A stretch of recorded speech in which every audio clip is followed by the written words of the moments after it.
La clase del día de hoy tiene que ver exactamente con el informe final. Ya habíamos visto anteriormente el análisis del discurso. Hicimos digamos, se pusieron incluso ejemplos,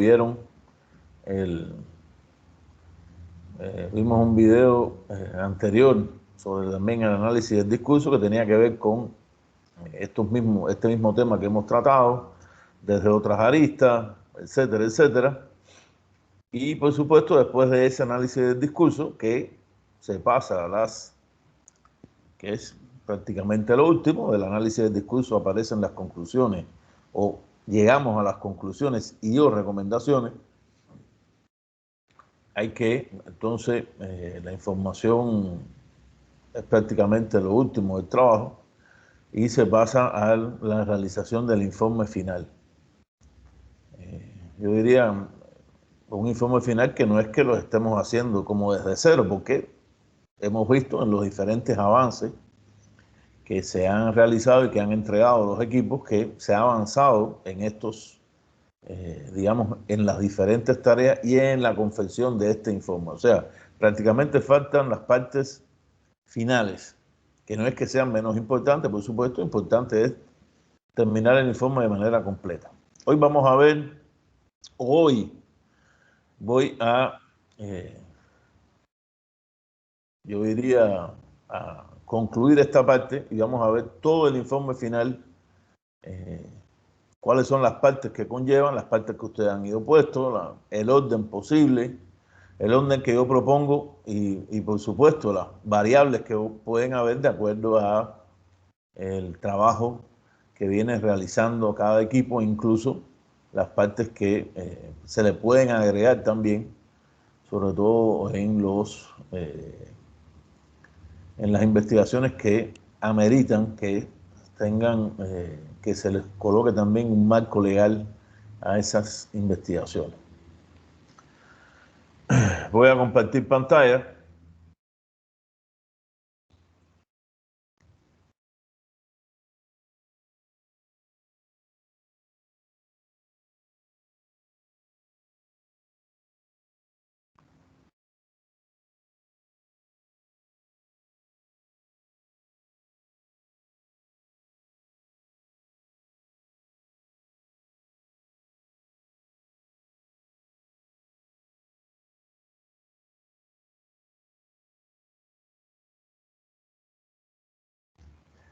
Los equipos que estén más adelantados, un equipo realmente que está bien adelantado, ayer me había mandado el informe final, les voy a pedir, como les escribí en el correo, que a partir de este encuentro, que desde el punto de vista teórico va a ser el último encuentro de la cátedra, hagan su última revisión y por supuesto entonces ya pueden entregar el trabajo. Informe final, partes que lo conforman. Les voy a leer. El informe final de una investigación que puede tener este nombre propiamente dicho, pero puede ser de investigación de cátedra, tesis de grado, tesis de posgrado, o sea, una investigación, como les pongo aquí, de cualquier grado científico, debe concluir de manera general los siguientes componentes, o debe incluir de manera general los siguientes componentes que ofrecemos a continuación, destacando que su propia metodología es la realización del proyecto de investigación antes señalado. Por supuesto, esto, como siempre yo les digo a ustedes, no quiere decir que sea algo de manera estrictamente dogmática, porque hay cosas que se pueden poner antes, cosas que se pueden poner después, no es que se pongan al principio o al final, hay cosas que sí no pueden ser al principio o al final, pero puede haber diferentes, digamos, o pequeñas variaciones con relación a las partes del informe. Lo cierto es que lo que sí no varía es que las partes del informe sí son las que tienen que estar. Su posicionamiento al principio, en medio del trabajo, en el mismo medio del trabajo, un cambio, una cosa primero, otra después, es lo único que puede cambiar, no que falte algo. O sea, todas las partes son partes que tienen que cumplirse en ese informe. Y por supuesto, estas partes ameritan de una u otra manera, digamos, una explicación que es la que vamos a hacer en el día de hoy. Empezando desde el título, aquí empiezo en el título, realmente el informe, antes del título de investigación tiene el logo, hay que poner el logo de la universidad, los nombres de el equipo, la carrera, la facultad, o sea, digamos algo así como una hoja de presentación que incluye este título de investigación y que incluye también el tema. Digamos, en el sentido, es posible que no se necesite esa primera hoja que aparezca extremadamente cargada. Es posible que en una primera hoja pongamos el título y el tema con el logo, y después en una hoja posterior que repetiría el título y el tema, estarían entonces los miembros del equipo, el asesor de la investigación, en este caso que es mi persona, la facultad, la carrera.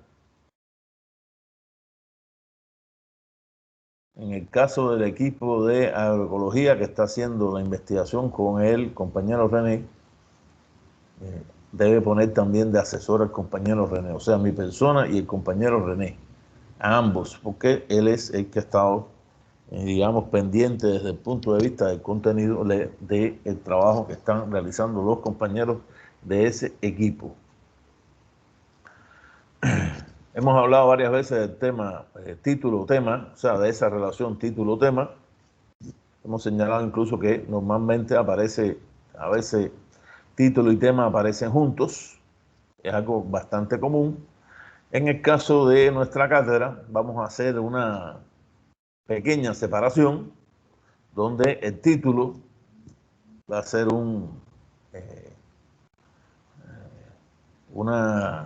digamos, un escrito bien llamativo, que no debe tener más de 10 palabras. Llamativo y por supuesto atrayente al lector para que el que lo vea siempre le dé la intención de leer ese título. Y en el caso del tema de investigación, que es más amplio, va a incluir también la delimitación espacial y temporal. Por eso es que normalmente el tema siempre aparece de manera bien, normalmente de manera más extensa. Puede tener 20, 30 palabras, incluso más. Yo diría que no debe tener límite, siempre y cuando incluya como dije anteriormente, la delimitación espacial y la delimitación temporal. Fuera ya, digamos, de esas dos primeras partes, de esas dos primeras hojas, viene el índice o el contenido. Ahora normalmente se pone contenido, no se pone índice, pero bueno, realmente es el índice de contenido. A mí realmente me parece que no tiene mayor dificultad poner una cosa o la otra, o las dos cosas, más que yo creería que por muchos años se ha llamado índice. Este índice de contenido, compañeros y compañeras, en el caso de la mayoría de las investigaciones que estamos realizando, que son investigaciones cuantitativas o cualitativas o investigaciones que de todas maneras se ha graficado, incluso las cualitativas tienen una graficación, o sea, se ha graficado en tabla, tiene que tener también un índice de tablas y gráficos, aparte de el índice de contenido general. O sea, aparecería un índice de contenido general y un índice a continuación de tablas y gráficos, donde se va a poner las páginas donde está cada una de esas tablas. Por lo tanto, cada una de esas tablas tiene que tener una numeración corrida, igual que los gráficos van a tener una numeración corrida, empezando desde el 1 hasta el hasta la última, 10, 20, bueno, las que tengan, están más o menos alrededor de esa cifra. Esto, por favor, todos los equipos apúntenlo bien claramente porque es extremadamente importante que esto exista, que aparezca en este informe final. Un índice general, repito, un índice general de contenido y un índice de tablas y gráficos aparte. Eso en las hojas que normalmente concurran o que quepan, yo creería que más o menos puede ser, en el caso de que hay un índice general y un índice de tablas y gráficos, debe estar por lo menos en 2 páginas más, donde va a estar reflejado esto. A continuación, yo diría ya lo que es la primera parte del trabajo, donde está la introducción. Todos los equipos tienen hecho su introducción. O sea, solamente es introducción que ha sido realizada de una u otra manera, que solamente es pasarlo al informe final, la introducción que ya ha sido aprobada por 1000 personas, ¿no? La introducción que sabemos incorpora la importancia y la actualidad del tema. Dije que era importante poner la principal bibliografía utilizada, o sea, la que ha sido la base. Siempre hay, cuando se hace una investigación, hay casi siempre una bibliografía relacionada posiblemente al marco teórico, que es la que más, digamos, se ha usado en la investigación y debe aparecer en esa introducción. En esa introducción también hay diferentes autores, incluso hay varios equipos aquí que ponen la capitulación, o sea, el capítulo 1 tiene que ver con esto, el capítulo 2 tiene que ver con lo otro, el capítulo 3, eso también es posible incluirlo. Y por supuesto, relacionada a la bibliografía, yo aquí les pongo que de manera resumida, un pequeño análisis crítico de esa bibliografía, en el sentido de que se ha usado esta bibliografía y otra más que ha sido importante relacionada, poniendo un ejemplo hipotético. Y por supuesto también puede venir que hay poca bibliografía sobre el tema, porque el tema puede ser poco estudiado, porque el tema hay, digamos, ha sido parcialmente estudiado y hay partes que se conoce poco. Eso en el análisis crítico de la bibliografía también puede aparecer y forma parte, compañeros y compañeras, de la introducción. A continuación, perdón,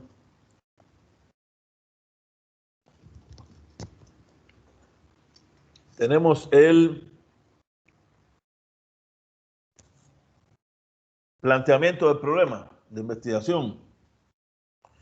Planteamiento del problema de investigación que en realidad se convierte en el capítulo 1 de ese informe final. Capítulo 1, porque la introducción no es un capítulo, aunque hay gente que pone la introducción como capítulo 1, o sea, investigaciones, investigadores, pero yo creería que la introducción es como las conclusiones, algo que no debe tener una numeración capitular, sino que debe aparecer sola. Por lo tanto, el planteamiento del problema de investigación sería el capítulo número 1. Aquí les leo lo que les he puesto sobre el planteamiento del problema, planteamiento general de qué es lo que vamos a investigar, combinando con la propia pregunta o preguntas de investigación, las cuales varían de acuerdo al nivel de investigación, el marco espacial y temporal, el objeto de estudio, incluso los recursos de la investigación propiamente dicha. O sea, este capítulo 1 termina en el enunciado del problema.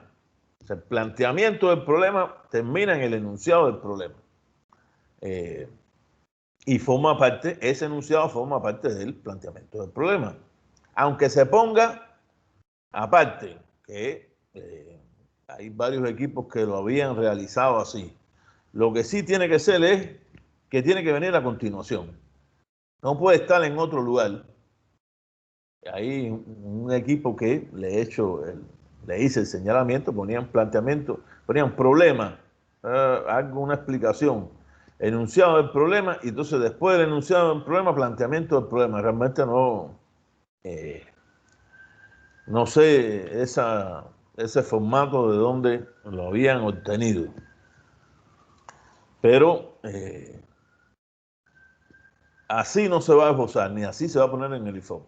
En el informe vamos a poner un planteamiento del problema que nos está diciendo qué es lo que vamos a investigar, cuáles son los problemas que hay, qué son las cosas que faltan de manera parcial o de manera completa para terminar haciéndonos una o unas preguntas.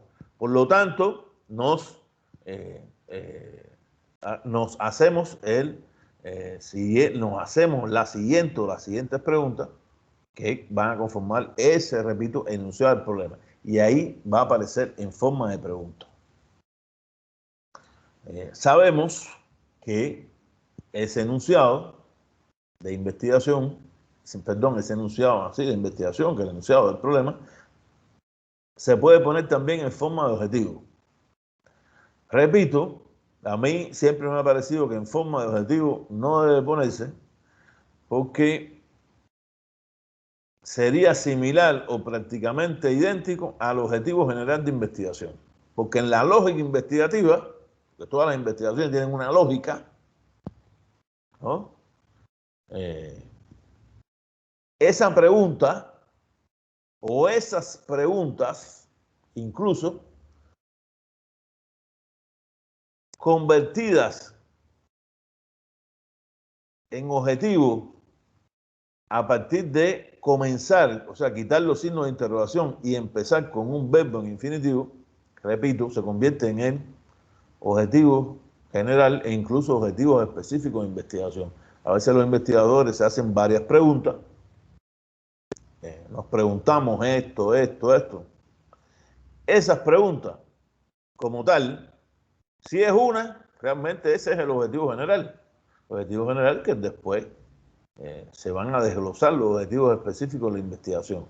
Pero si son más de una, lo que normalmente está ocurriendo es que se está poniendo, o a partir de esos enunciados, se van a sacar también los objetivos. Por eso es que yo digo que a mí me parece que no debe ponerse en forma de objetivos para evitar la confusión, para evitar de que sean similares, para evitar que prácticamente sean iguales o idénticos y para evitar, por supuesto, también que nos repitamos, porque nos estamos repitiendo. Si ponemos una pregunta, si lo ponemos en forma de objetivo, el enunciado en forma de objetivo y no en forma de pregunta, después prácticamente nos estamos repitiendo cuando vamos a hacer los objetivos, sobre todo el objetivo general, ¿no? Yo creería que esto debe quedar claro. Ese es estamos en este primer capítulo, por supuesto, como hay un planteamiento y un enunciado del problema, hay hipótesis o hipótesis. Ya hemos discutido varias veces que normalmente aquí en El Salvador, después de esos enunciados, los enunciados del problema, aparecen los objetivos y después aparece la hipótesis.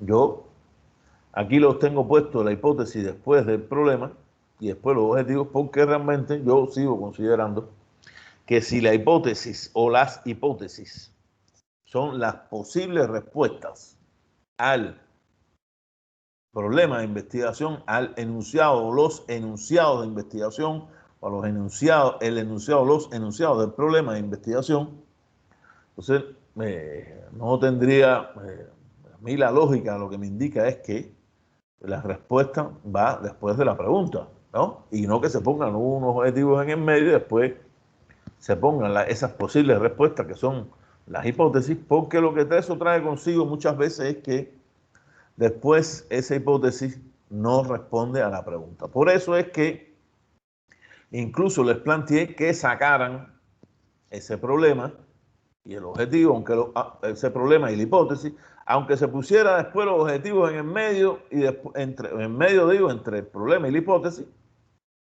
aunque se pusiera de esa manera, pero que se mirara exactamente si esa hipótesis o esas hipótesis responden a los enunciados del problema, al enunciado o a los enunciados del problema, y que esté eso bien claro, esa relación, porque no podemos hacernos una pregunta y respondernos algo que no tenga, digamos, ninguna concordancia, ni siquiera desde el punto de vista de reacción.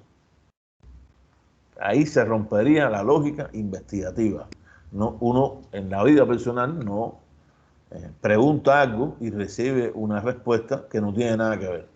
Normalmente cuando eso pasa en la vida personal, uno lo que casi siempre se enoja. Bueno, no me están respondiendo lo que yo estoy preguntando. O insiste en preguntar. Mire, yo no le estoy preguntando eso, yo le estoy preguntando esto. No eso que usted me ha respondido. Entonces, para evitar eso, desde el punto de vista de una investigación, es que yo realmente creo que, y siempre he creído, que después del planteamiento del problema de investigación, o sea, de sobre todo cómo termina ese enunciado, debe estar la hipótesis. Y después entonces de esa relación problema-hipótesis están los objetivos. De todas maneras, quede claro de que yo lo pueden poner flexiblemente, como a ustedes les parezca mejor incluso, como ya pueden haberlo hecho, no pueden tenerlo avanzado en sus informes de investigación de las partes que han sido entregadas anteriormente y que se ha ido, digamos, relacionando unas y otras. ¿Okay? Después aparece entonces, o después o antes, están los objetivos, en el caso aquí de la propuesta, o sea, de como normalmente yo lo hago, están los objetivos de la investigación, objetivos que siempre va a haber un objetivo general que está relacionado a la hipótesis o las hipótesis y por supuesto al problema y al enunciado del problema, sobre todo teniendo en cuenta que esa hipótesis o hipótesis es la posible respuesta a ese enunciado o enunciado del problema, y un objetivo general que a la vez se desglosa en objetivos específicos. Objetivos específicos, hay que tenerlo bien en cuenta. Lo que sí no puede ser es que haya un objetivo general y un objetivo específico solo. No puede ser. Normalmente, que también lo he planteado en otros encuentros, cuando hay un objetivo general y un objetivo específico, lo que está ocurriendo es que en realidad no hay objetivos generales, sino que hay solamente objetivos específicos. Por lo tanto, para el caso de las investigaciones que estamos realizando, como se ha pedido un objetivo general, tienen que aparecer por lo menos dos objetivos específicos. O sea, dos objetivos específicos que son los que desglosan, desmenuzan ese objetivo general. Y la palabra, desde el punto de vista semántico, lo dice. Una cosa es lo general, o sea, esto es de manera general lo que vamos a buscar, y específicamente lo que vamos a tratar es o analizar esto, o a observar esto, o a valorar esto. Eso es lo que vamos a hacer. Por eso es que esa separación o esa forma de ubicar objetivos generales y objetivos específicos, así es como debe realizarse. Hasta aquí sería el capítulo número 1 de ese informe final de investigación, y a partir del cual viene el capítulo número 2, diría yo, que son los diferentes marcos. O sea, marco teórico conceptual o marco teórico conceptual e histórico. Y para el caso que sea importante, sobre todo los equipos de derecho, tiene que haber también un marco legal. Pero esos, digamos, o 3 o 4 marcos conforman de una u otra manera el, digamos, este segundo capítulo. Yo igual les he dicho a ustedes, yo comienzo por el marco histórico, o sea, por el marco de referencia histórico, es mi forma de hacerlo, teniendo en cuenta que ahí están los antecedentes del objeto de estudio, del objeto de investigación. Normalmente eso no ocurre. Aquí se hace, empieza en marco teórico, marco conceptual, o incluso se vinculan marco teórico y conceptual, se ponen en un acápite solo y los plantean de manera junta. Eso también puede, es posible. Yo no estoy en contra de esto. Lo que sí tiene que tener es los contenidos de ambos. Porque una cosa es marco teórico, puramente dicho, y otra cosa es marco conceptual. Que están estrechamente vinculados, no hay la menor duda. Por eso es que digo que si en ese informe final algún equipo de investigación lo que va a esbozar es el marco teórico conceptual, ok, que lo ponga así. Yo no me pongo, siempre que tenga todo lo que debe llevar. En el caso de en marco histórico, o sea, en marco de referencia histórico, aquí, por supuesto, pues, hay que hacer una referencia sobre el objeto de investigación. Cuando uno dice el objeto de investigación, casi siempre, hoy día, vinculado en dos sentidos.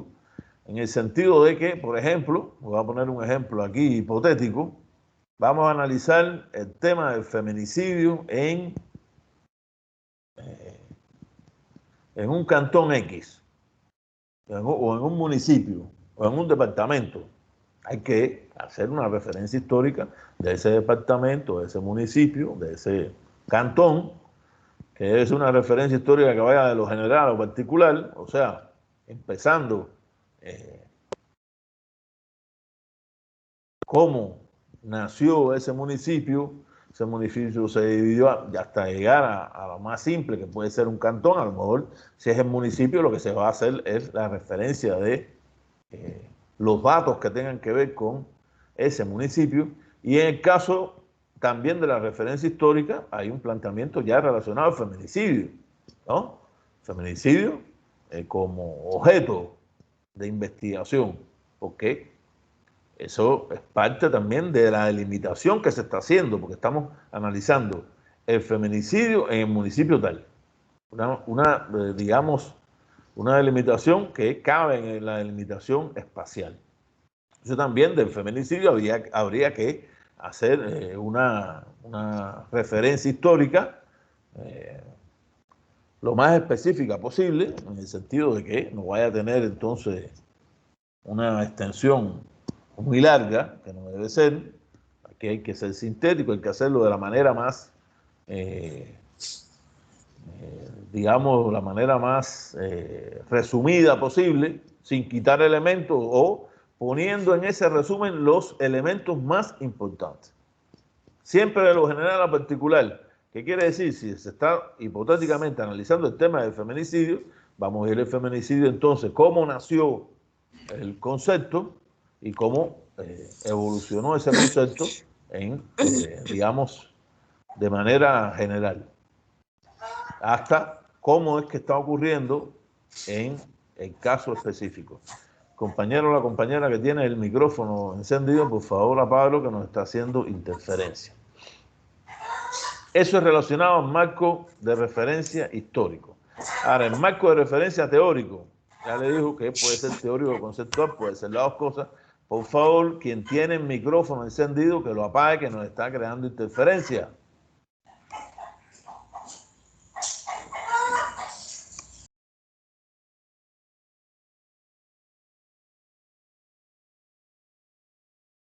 El marco de referencia teórico. Fíjense, aquí está bien puesto, sobre todo para los compañeros que están bien adelantados, para que no vaya a faltar nada. Incluye los métodos de investigación, que normalmente debe ser métodos, porque aquí no se está aplicando un solo método de investigación. Y eso se combinan, por eso es que lo tengo puesto aquí. Incluye también el tipo de investigación, si es cualitativa, cuantitativa o la combinación de ambos, en lo que se ha llamado cual y cuantitativa o mixta. Las técnicas empleadas en la recopilación de información, entrevistas, cuestionarios, que son los que se más ha hecho, igual que la guía de observación, y la metodología que se ha utilizado, la recopilación de información preliminar a partir del estudio bibliográfico, que puede incluir un test, pretest, no se ha hecho en este caso, pero que podría incluirlo, elaboración del planteamiento del problema, determinar los instrumentos que se aplicarán. Y cuando uno está hablando, por supuesto, también del tema de la recogida de información, hay que señalar la muestra, por qué es esa muestra que se ha escogido en el universo de una investigación en específico, para a partir de ahí, por supuesto, recopilar entonces los resultados a la aplicación de los instrumentos en la muestra determinada. Y por supuesto también lo que le sigue, que es el análisis de resultados. Esto tiene que estar en el marco teórico, aparte de las teorías principales, porque lógicamente en el marco de referencia teórico, si estamos hablando del feminicidio, pongámoslo otra vez, esa palabra, ese concepto, hay que referirlo quién es el que esbozó ese concepto, cómo ha evolucionado en el transcurso de la historia y cuál es, en definitiva, la definición que finalmente se ha tomado como la principal en la investigación que se esté haciendo. Porque pueden haber 5 definiciones diferentes de feminicidio. Recuérdense que esto es hipotéticamente. Porque si estuviéramos hablando, estuviéramos analizando el Estado salvadoreño y estuviéramos haciendo una investigación relacionada a la teoría del Estado aplicada al caso salvadoreño, habría que ver cuántas definiciones del concepto de Estado existen. Existen estas. ¿Cuáles son las más importantes? Pueden ser estas, pero ¿cuál es la que estamos aplicando en la investigación que estamos haciendo? Esta es la que nos guía, porque el marco de referencia teórico es la guía de la investigación que estamos haciendo.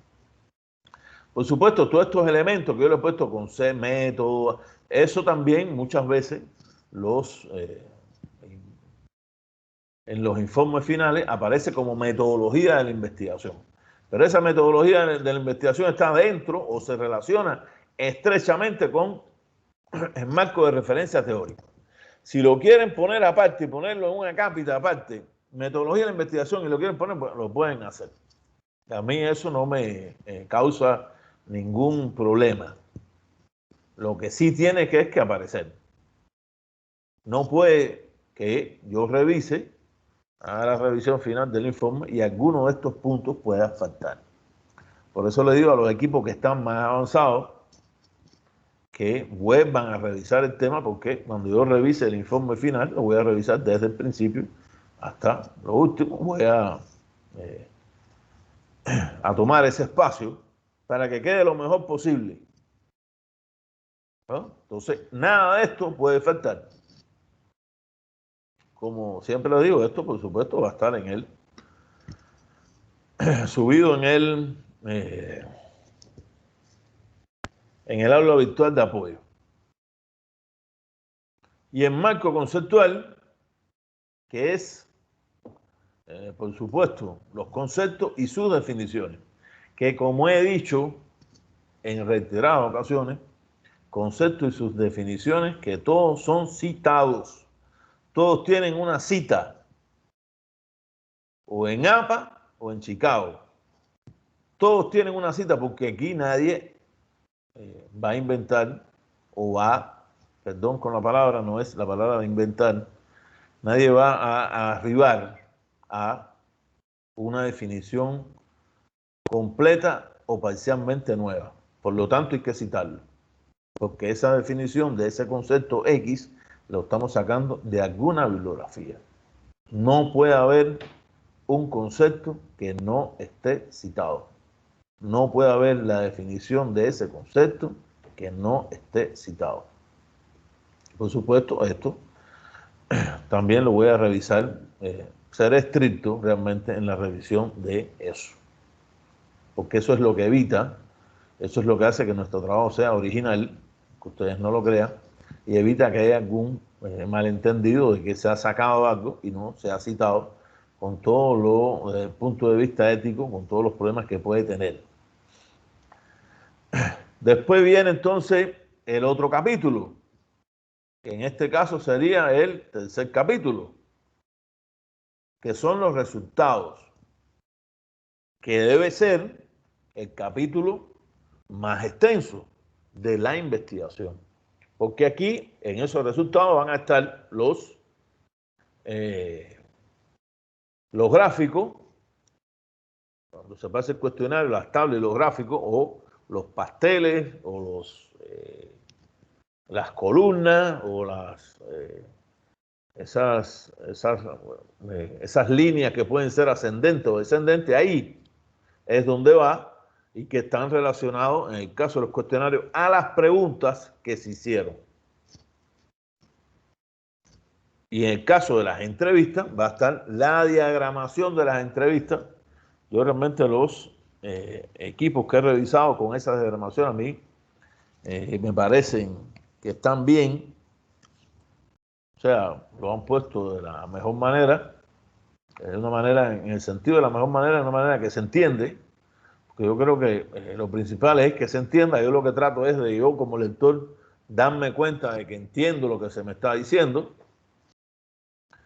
que en el caso de las entrevistas va a tener si los entrevistados aceptaron que se pusieran sus nombres, va a tener el nombre de quien se entrevistó. Si aceptaron, si no lo aceptaron, por supuesto, entrevistado 1, entrevistado 2, entrevistados 3, trabajo que es revisado, que está casi terminado. Realmente, ahora me recuerdo que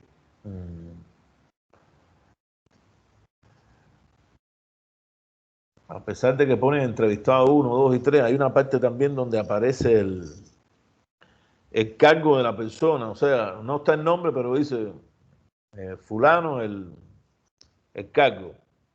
Eso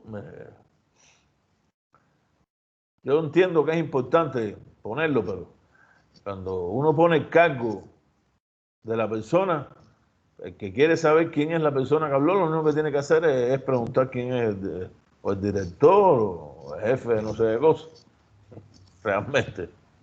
No porque no se ponga. Yo lo que creo es que lo que debemos tratar es que cuando se haga una entrevista es que esas personas acepten que se ponga el nombre de ellos. Supuesto, no es obligado, ¿no? Eso está claro. Porque si, como hemos dicho y reiterado, si desde el principio le decimos que no es confidencial ni anónimo, ya vamos a estar cejando la respuesta o vamos a condicionar la respuesta de esa persona entrevistada. Por lo tanto, le voy a pedir a todos los equipos, por supuesto, que en el caso de las entrevistas, los que han realizado entrevistas, que siempre que haya una aceptación, se ponga el nombre de la persona que fue entrevistada. Repito, siempre que haya una aceptación. Estos resultados, a la vez, porque el otro capítulo, a veces se estila que es resultado y análisis de resultados a la misma vez, sobre todo en los cuestionarios. ¿Por qué? Porque a cada pregunta al final se le hace una valoración, se le analiza esa pregunta. Esto ha ocurrido de acuerdo a la interpretación que hace el equipo, por esto, por lo otro, por aquello, por lo que sea. Entonces, puede venir como resultado y análisis de resultados juntos, o puede venir resultados y análisis de resultados. Esto es como mejor le haya parecido al grupo o como el equipo de investigación haya tomado la decisión. Yo igual se los dejo a la consideración de los equipos. A mí realmente siempre me ha parecido mejor poner los resultados y después el análisis de resultados. ¿Por qué? Porque esto ayuda después a las conclusiones, pero no es menos cierto que a veces en los cuestionarios, donde los cuestionarios sobre todo son más extensos,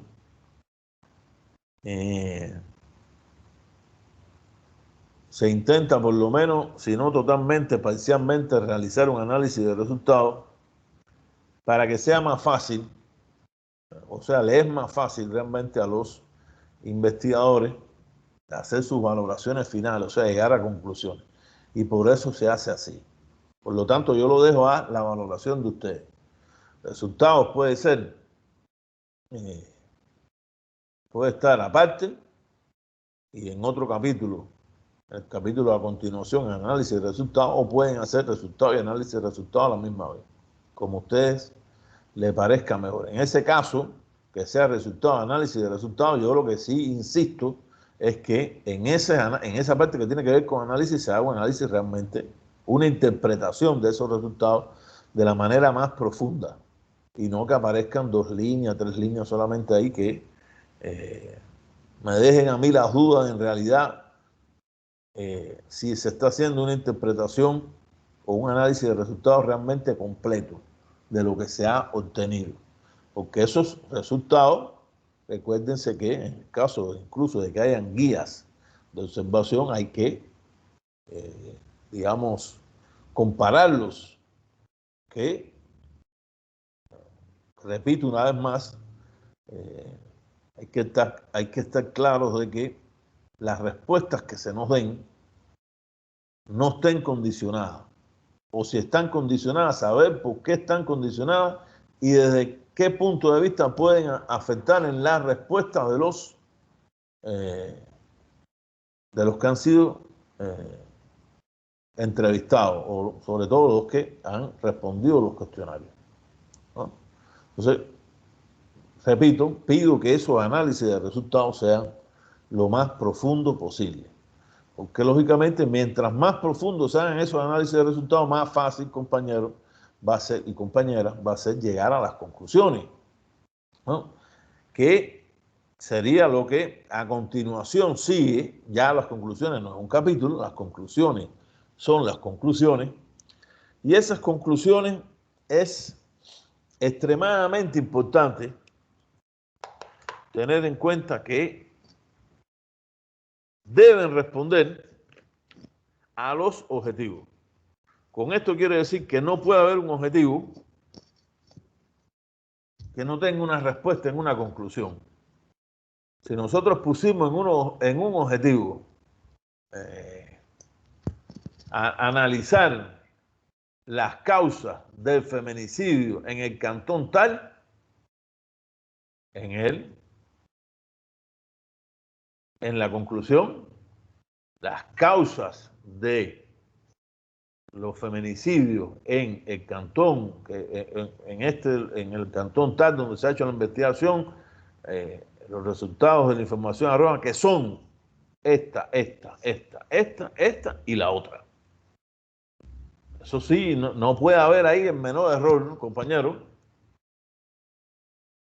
Yo muchas veces he creído que, por ejemplo, si hay 3 objetivos, deben haber mínimamente 3 conclusiones. Incluso, de acuerdo a la profundidad que se haya hecho en la investigación, un objetivo a veces se responde a lo mejor en 2 conclusiones, en 3 conclusiones podría ser.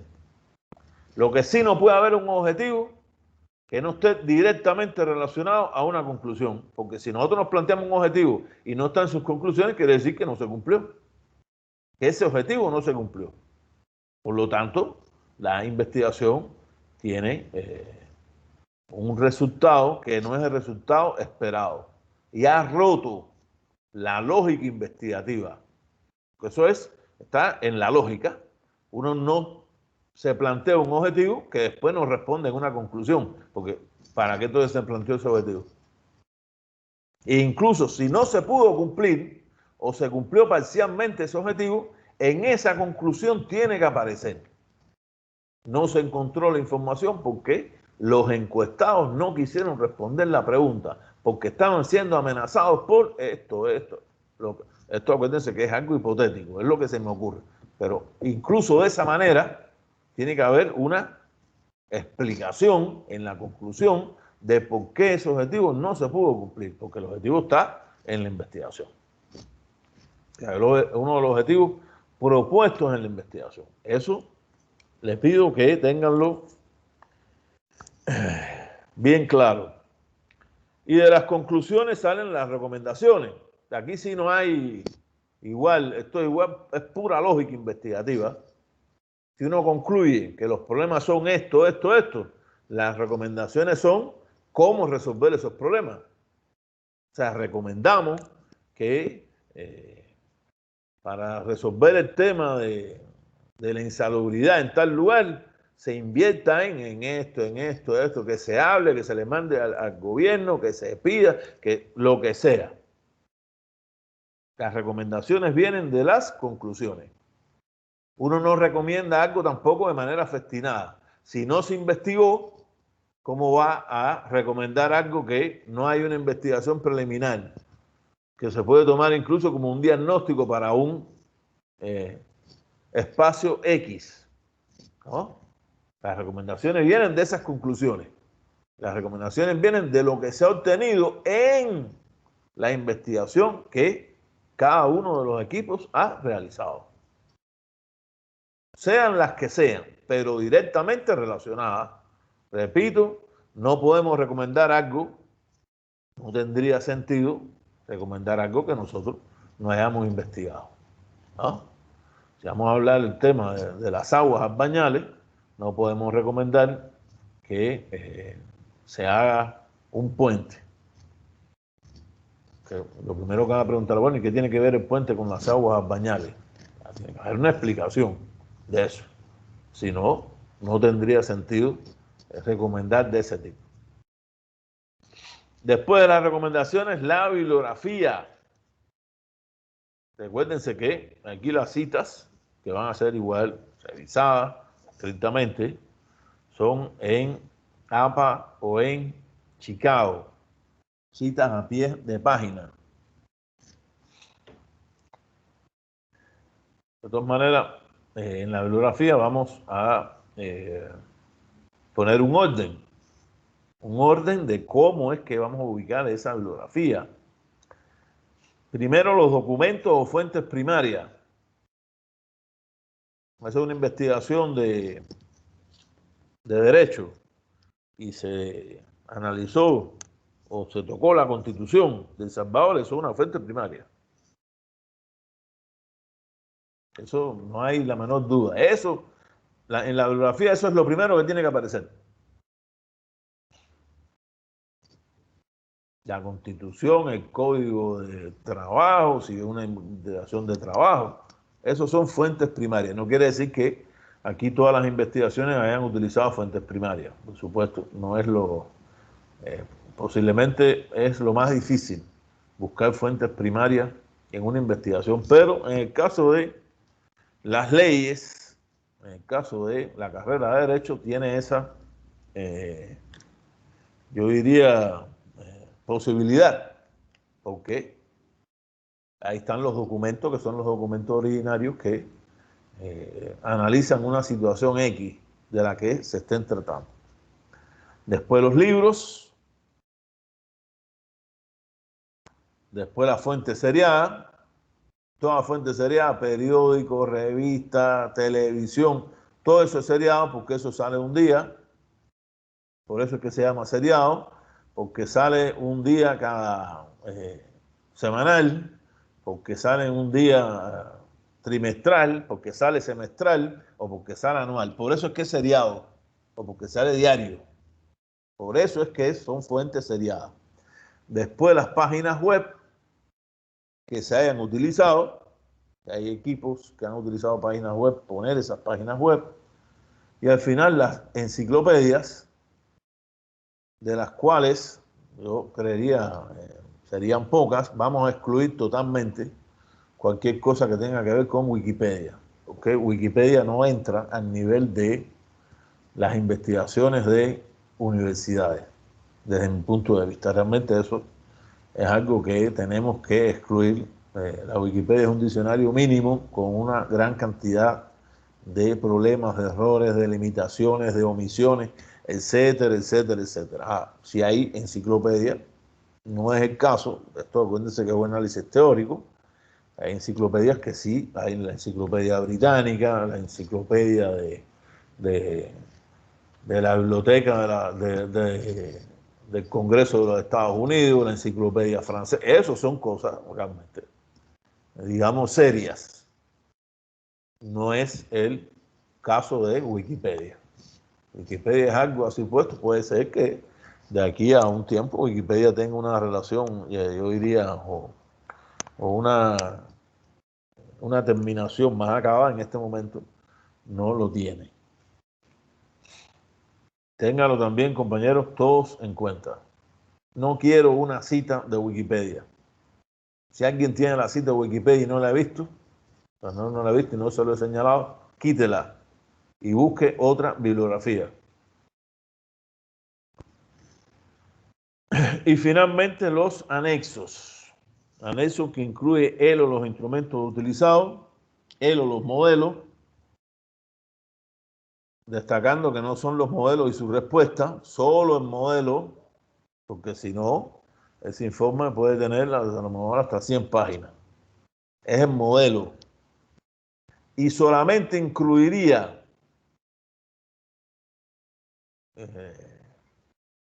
alguna entrevista, incluso podría ser el resultado de un cuestionario también, si esa o esos han sido citados, porque si son citados en el cuerpo de la investigación,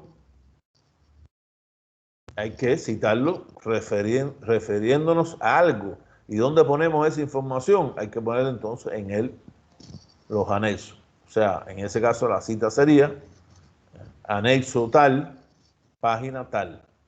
Porque se entrevistó a fulano de tal y ese nos dio esa información. Único caso, y sería un caso igual, bien específico, podrían ser a lo mejor 2, no sé, pero no van a ser nunca todas las entrevistas. En el caso de que se citara, repito, en este caso también, yo les he puesto aquí, poner fotos en el caso que vaya a ilustrar el trabajo que ustedes han realizado, si hay alguna foto, igual no es poner 50 fotos, compañeros, compañeras, poner fotos las más ilustrativas, que pueden tomarse incluso como evidencia de que en momentos que ustedes realizaron una entrevista, en momentos que ustedes realizaron las encuestas, en el momento que visitaron un lugar, esos casos, pero casos realmente, compañeros y compañeras, bien específicos. Se me había olvidado solamente una cosa que ahora me ha venido a la mente de las conclusiones. Las conclusiones, compañeros, vuelvo atrás, ninguna conclusión lleva una cita. Conclusiones no son citas. Las conclusiones son las que han llegado, el equipo ha llegado a esas conclusiones. Por lo tanto, las conclusiones son totalmente originales. Vienen de la lógica investigativa desde el principio, desde título, tema, hasta que llegaron a las conclusiones. Por lo tanto, como eso es propio, ¿no? Ahí no hay nada que citar. Eso, igual, quiero que lo apunten bien para que esté bien claro. No hay nada, no se cita jamás en una conclusión. No cita casi siempre en marco teórico conceptual. Ahí es donde se está citando. Las otras cosas son de elaboración propia. Si alguien utiliza algún cuadro o algún gráfico que lo ha sacado de un informe, de una investigación, ese cuadro sí hay que citarlo. O sea, eso tiene que estar bien citado porque eso no es elaboración propia. Si todos los otros cuadros ustedes le van a poner y los gráficos, casi siempre los resultados que tienen que ver o la graficación de sus resultados de la aplicación de encuestas y entrevistas, eso abajito se le pone elaboración propia, elaboración propia, elaboración propia, porque eso es elaboración propia de los equipos. Si se utiliza otro cuadro, otra tabla que se ha tomado de una bibliografía X, hay que citar ahí mismo, a pie del cuadro o de la gráfica, de dónde se ha sacado, fuente tal. Fuente, informe de las Naciones Unidas sobre el uso de la tierra, para poner un ejemplo específico. ¿No? Y fuente, informe del uso de la tierra, y si lo sacaron de la bibliografía que está en la nube, el link. Poniendo fuente, informe. ¿Por qué? Está, yo creo, creería que además decir, pero de todas maneras lo vuelvo a repetir. Un link no es una cita. Lo importante es qué es lo que está dentro de ese link. Cuando ustedes lo ponen, quién es el autor, cómo se llama el trabajo o el informe. Si no tiene autor, sin autor, eso es lo importante de la información, porque un link no es una cita. En ninguna norma, un link es una cita. Que quede también, a pesar de que he sido extremadamente reiterativo en esto, que quede bien claro porque todavía sigue ocurriendo que en los avances he encontrado bastantes links, incluso bibliografía, y aparecen no sé cuántos links. Y un link no es bibliografía. Un link es un link. Yo lo que quiero ver de ese link es qué cosa es. Es un informe, es un artículo científico, es un artículo de un medio seriado, es una investigación que ustedes sacaron que está en PDF, etcétera, etcétera, etcétera. Y por supuesto, quién es el autor, en qué año se hizo. Toda la información que se ubica en el orden que se ubique, si son normas APA o normas Chicago. En cualquiera de las dos.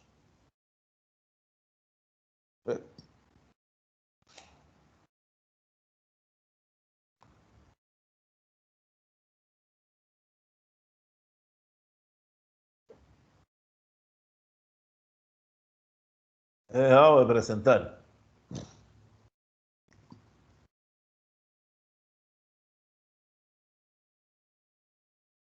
Por supuesto, gracias por su cooperación en esta presentación.